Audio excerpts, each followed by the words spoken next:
Hello, Internet. Welcome to GameSlayer. Wait a minute. What happened to my fancy gray backdrop? We had to replace that. It was making the video too monochrome. But I worked hard on that. You used the bucket tool on a blank image. It took literally 3 clicks. Yeah, well, you better not change anything else without asking me first. I swear, can't have anything stay the same for 3 consecutive episodes around here. Now, where was I? Oh, yes, Animal Crossing. As you might guess from the title, I am going to be showing you how this game is actually a dark conspiracy which has remained almost completely hidden under the adorable, cuddly graphics to this very day. While doing some research for this video, I found that there were a couple of partial theories already floating about, most of them focusing on only 1, maybe 2 elements. As I dug deeper, though, I discovered that every time I had a good conclusion, there ended up being more. So what was going to be a 3 to 4 minute video poking fun at a couple unfortunate implications is now going to be at least a 2-part video as I delve into all of the elements hiding within these games. So let's not waste any time and dive right in. Most of you are probably aware of what Animal Crossing is, at least on the surface. It's a life simulation sort of game like Harvest Moon, only with less harvesting and less moons. Actually, I haven't played Harvest Moon, so I really don't know what it's about. What I do know is that in Animal Crossing you run around, pick stuff up, sell that stuff, and then use the bells you earn to buy furniture and pay back Tom Nook's loan. Eventually. At your own pace. Or heels breaks your legs or something. Eventually. At his own pace. Lurking beneath the surface of this happy, playful world, however, something sinister brews, almost right in plain sight.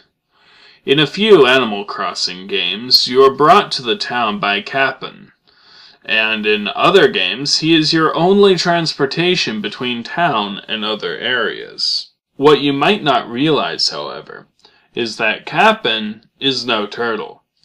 Though listed as such in other countries, in Japan he's listed as a kappa.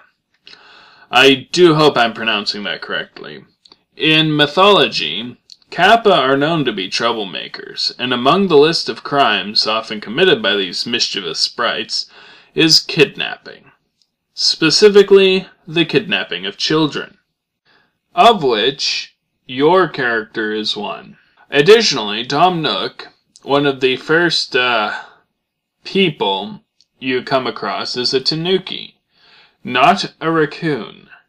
Tanukis are believed to have associations with wealth, with at least one example believed to be able to turn leaves into gold, and tanukis in general believed to bring good fortune. In fact, everyone around here is an animal. Your character is literally the only human around. This is because you are no longer in the realm of mankind. A kappa takes you off to a strange new place where everybody's a talking animal. Either he's taking you to Disneyland or the spirit world. And I'm not seeing very many fairy tale princesses around these parts. In Japanese lore, animals were frequently deitized, so it would make sense that if the kappa did take your character to the spirit world, that these animals would be local inhabitants of the spirit world. More important, though, is how they behave in the game. Your fellow villagers seem to have a sort of compulsion to please you. You can make them say stupid things, call you any excessively magnificent title you want, and when they ask your opinion on any sort of fashion, be it clothing or home decorating, they will always, so far as I've seen, agree with your opinion.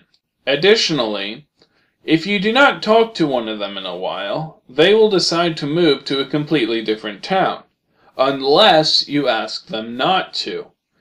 Yes, they will, because you specifically did not pay enough attention to them. They will move away, but will change their plans completely if you ask them nicely not to leave. But why? Well, my theory is that they need to hold your attention. If one of them is not successful in keeping your attention, they move away, making room for a new villager who may be more successful. If you beg them to stay, however, it proves that they did manage to become important to you after all, and can stay. Additionally, you can't exactly skip town. Not with all the money you owe Tom Nook. In fact, in most games, the moment you pay off your loan, he upgrades your house without even asking, and puts you right back into deeper debt. It's almost like the entire town is conspiring to pressure your character to stay right there.